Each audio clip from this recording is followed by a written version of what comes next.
3D printing has been a major part in my life, and the year 2025 was a great year for 3D printing.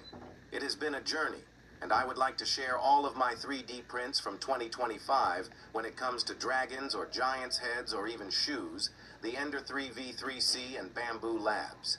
A1 have been great printers for the prints I had and will have in store for them. If you're ever thinking about buying a 3D printer, I would just do it. It would be a great investment, and I promise you won't regret it. They help with so many problems around the house, and it's great for last-minute gifts, like the deer I made for my mom or the glasses case for my dad.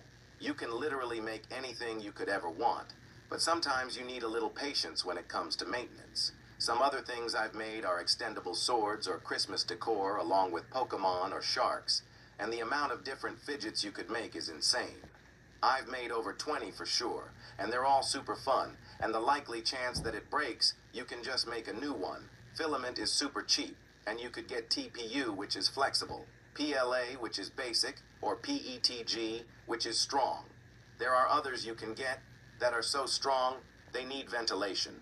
Sometimes 3D printing can be a mess, but it cancels out because of all the fun and creativity it possesses. I will keep posting, but for now, you should just get a 3D printer.